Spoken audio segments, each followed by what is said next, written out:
we are on the line with Dr. Brad Schawl, who joins us this morning. He is the President and Chief Executive Officer of the Center for Integrative Counseling and Psychology.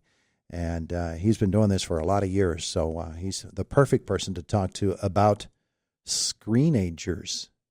No, that's not a movie term. That's an actual term. Screenagers. Nearly half of U.S. teens are online constantly. And what is that doing to them? Our visit this morning, presented by Marcus and Mack, voted best law firm and best personal injury lawyer 3 years in a row in the Best of Indiana County contest. Visit them online at marcusandmack.com. Dr. Brad, good morning. Good morning. You know, we hear about kids that have their faces down in their screens and they walk right out into traffic or into a telephone pole and those sorts of things. We hear about neck injuries because their heads are constantly pointed downwards like that. But there are other effects that teens can suffer from because of this. And those psychological effects probably are just as or even more dangerous, are they not? Absolutely. So a lot of research has been showing there's been an increase in depression, anxiety, suicidality since the inception of this immediate access to information, to images, to influencers, and seeing other kids who are having a great time or seem to be having a great time. And so then kids suffer from comparing themselves and trying to live up. And so, yes, all of that, and then the psychological impact is definitely there. Does it vary depending upon what it is that they're looking at? No.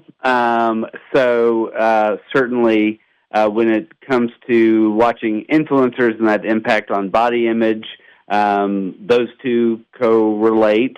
But phones in general and screens keep kids from interacting, from that face-to-face, in-person interaction.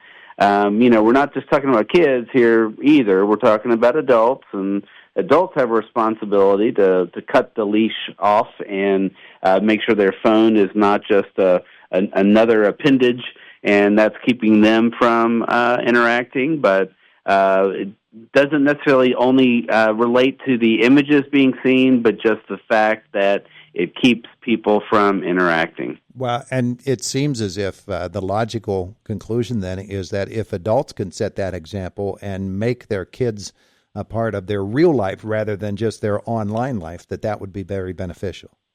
Absolutely.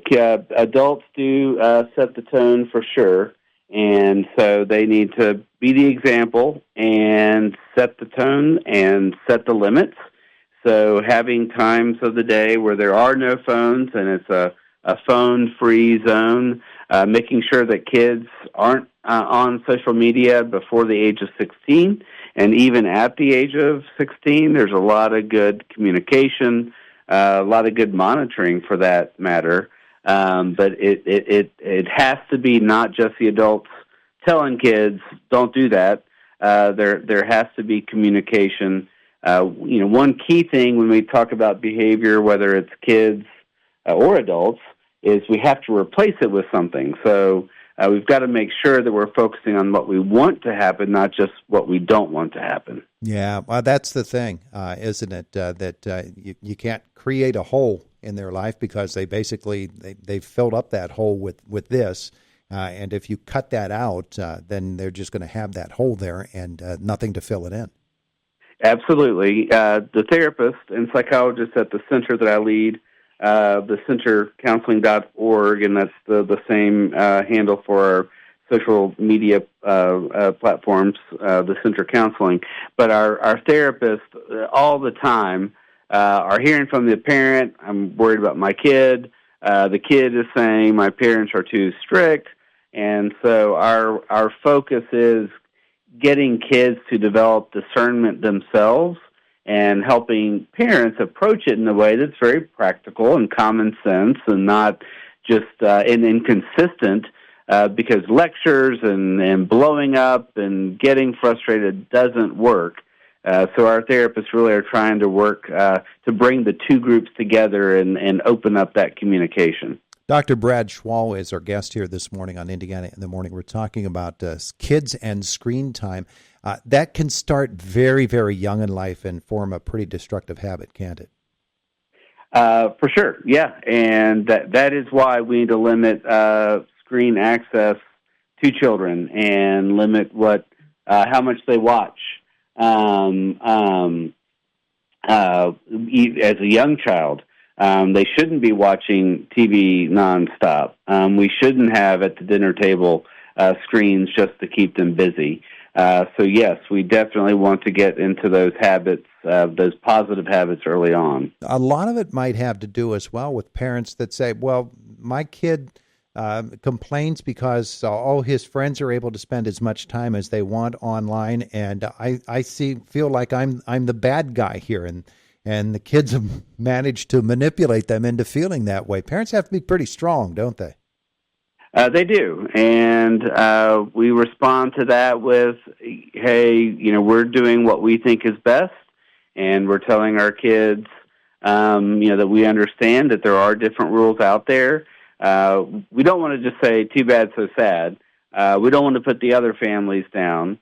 We want to validate, hey, that is frustrating to you, but then stick with the rule. Make sure that we have made a rule that we're going to enforce, because kids will apply that pressure, and if we give in, then it reinforces to them that we will give in, and then that encourages them to continue to argue. So we do have to be realistic with the limit and make sure that we actually are enforcing it. It's interesting how easily kids pick up that competition there between mom and dad and themselves to find out how far can they push them to go. So you mentioned social media and the fact that so many folks are involved in it and are reacting to it and spending so much time in these fake communities that evolve because of it. What are some of the techniques for weaning yourself off of it? Setting a schedule for one, and allowing times that you can indulge. I think that is key. Again, it's planning what you're going to do instead. People, and we can limit what we can access on our phone at different times, so setting up our phones in a way that can keep us from kind of starting that scrolling and I guess what people may call doom scrolling. So schedule and structure, those are key to getting ourselves back into good habits. We talk about time management. Attention management is a thing, and throughout our day, our productivity is just zapped when we think we're going to spend a couple of minutes looking at some things, and then that time just adds up. So it is that schedule, that structure, but not being too hard on ourselves, because that just creates a cycle where we're frustrated and then we give up, Yeah. So we do have to be realistic with what we have, what our expectations even for ourselves. Now, we're going to run out of time here in a second or so, but you gave a pretty valuable website a couple of moments ago. Could you give us that again? Absolutely. The centercounseling.org, CENTER counseling.org. Our social media handle is the Center Counseling. We've got tips, because parents need to educate themselves, be equipped.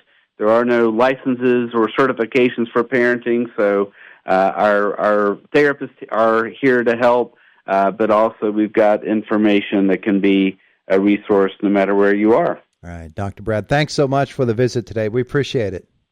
Thank you. It is the voice of Indiana County. It's WCCS 101.1 FM, AM 1160, and WCCSradio.com.